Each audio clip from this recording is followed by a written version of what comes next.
Hey guys, Tbull here. Today, well, I got a two-part video here. First off, we got golden crates for Golden Week. I got 10 of them for Wargaming. So this is what I got. Keep in mind, you got a 2% chance for a Sashio, Tier 6 Japanese torpedo boat, 10% chance for a Iwaki. I actually like the Iwaki. That's a Tier 3 Japanese cruiser. I like the Iwaki more than the Sashio, personally.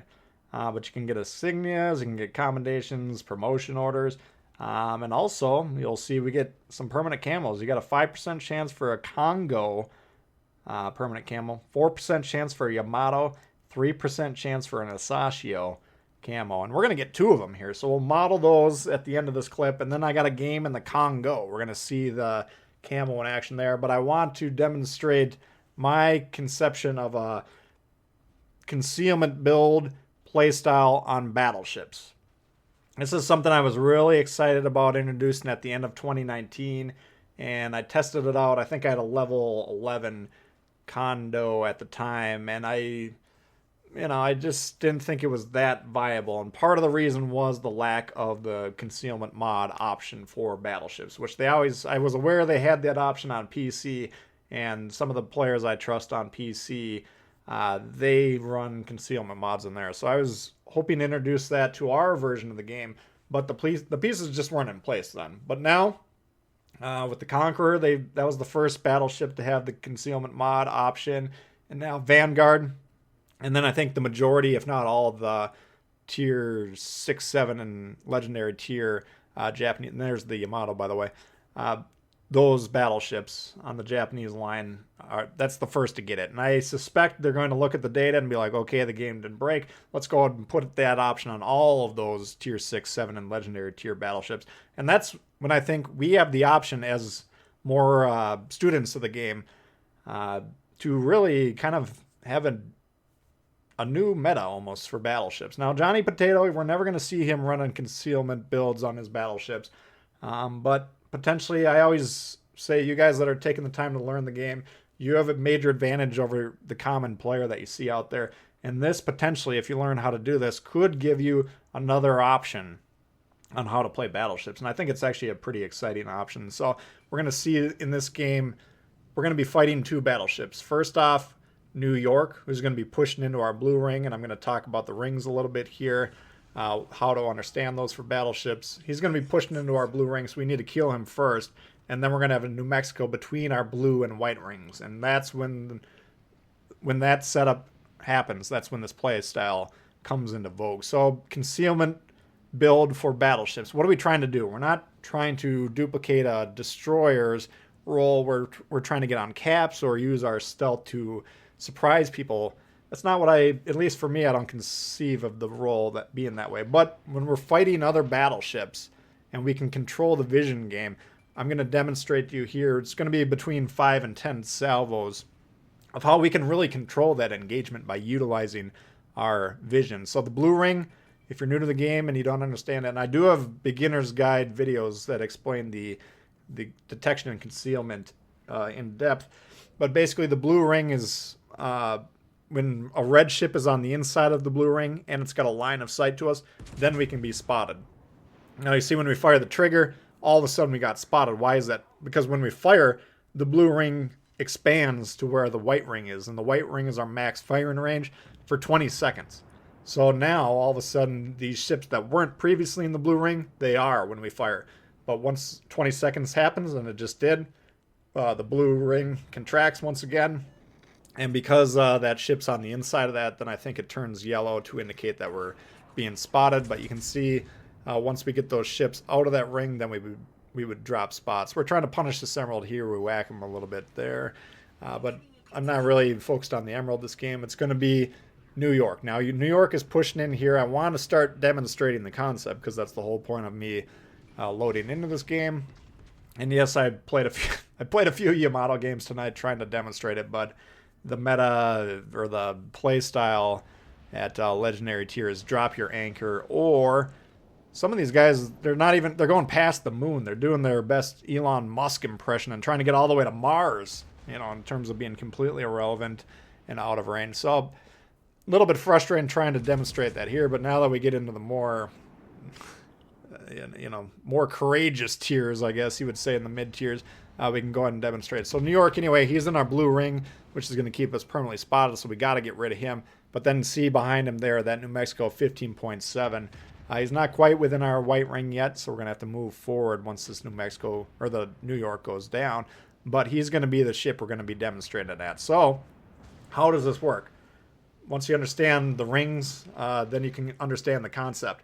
We wait for our target to shoot, and he's not going to shoot at us because we're going to be unspotted. So we kind of need teammates to be running this at its purest form. I'll talk about 1v1 duels here, hopefully in a moment if I remember. But basically, we're going to be using our teammates as bait. We saw shots go off of him. We want to shoot as quickly as possible. So we're not going to wait for those back guns to get in position or anything.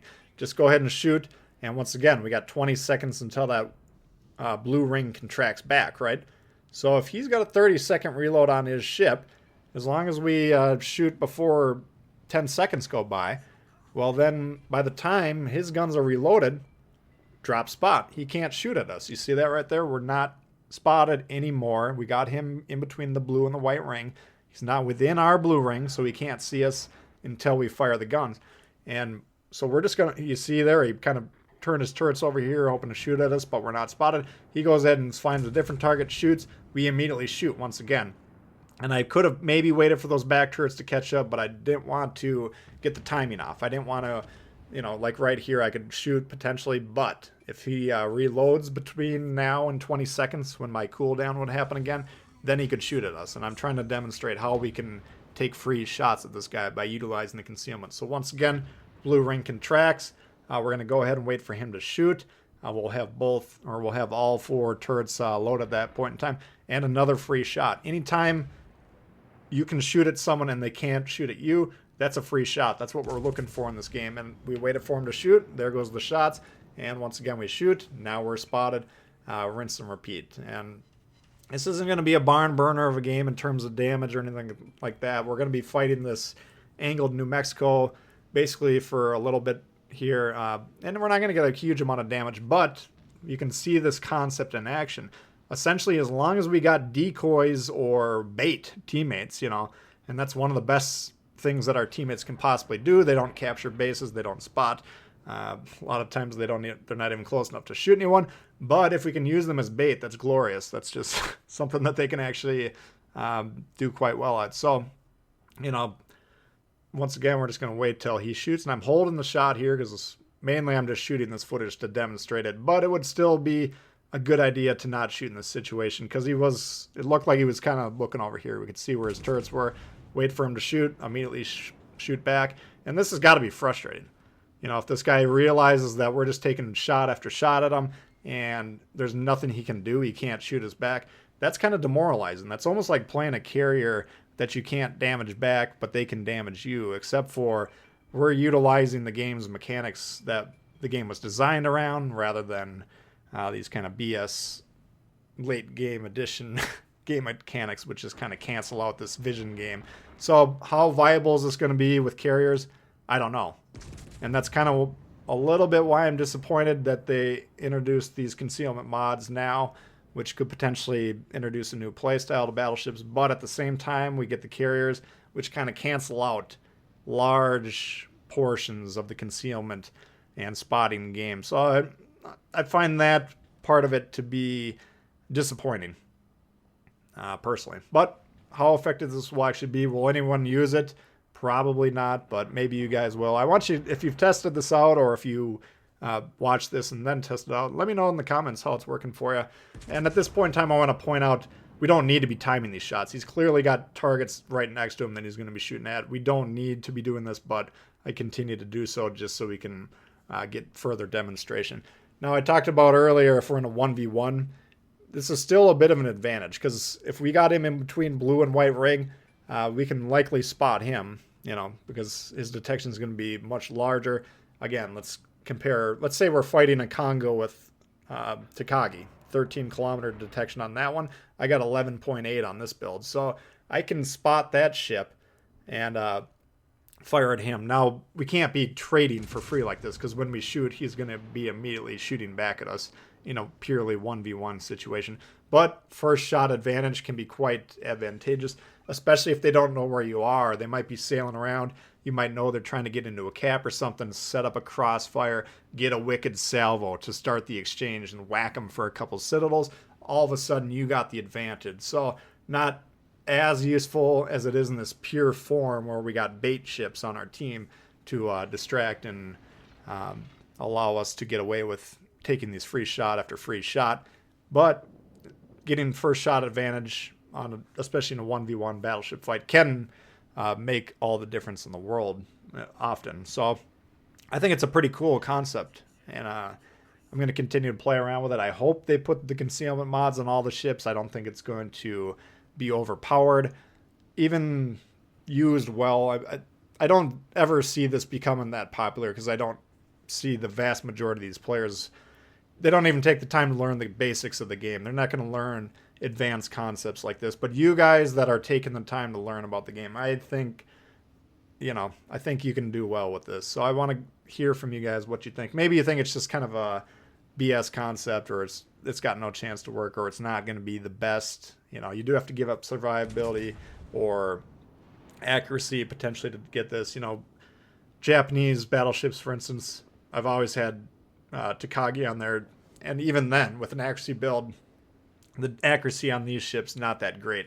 You throw Kondo on there, it gets even more wonky. That's why I got that Scharnhorst on there. Or if you don't have Scharnhorst, you can put Cunningham on there, but you're still going to get some wacky salvo, some wacky results. So I don't necessarily think the Japanese are the best line for it. I do think they introduced it on the Japanese because, number one, Kondo is the commander, and number two, the Japanese battleships tend to do well at range. So as long as they're not putting the brawler perk on your Kondo, you can maintain the range. You're just going to have a little bit accuracy issues at the full max range shots, but I think it is viable. And especially if you're getting these free salvos where people can't return fire on you, then the accuracy becomes a little bit less important because, again, whatever damage you're getting, it's not being returned back to you. There's no trade taking place, so it's all positive in that regard. Anyway, we'll probably cut it here because this is the rest of this video is just the red team conceding this match while we go ahead and take the base on challenge. But once again, let me know in the comments what you think of the concept. Do you think it's viable, unviable, strong, too strong, weak, whatever? I do want to hear from you there. But if you did enjoy the video, please hit the thumbs up. And if you're unsubscribed, I would ask you to consider subscribing. 41% of the people that watch the videos not subscribe to the channel. And that just makes it easier for you to keep up with the content, because if you're not subscribed, a lot of the times you'll miss a lot of the new videos. So if you're interested, please subscribe. That'd be appreciated. And that'll do it for this one. So peace out.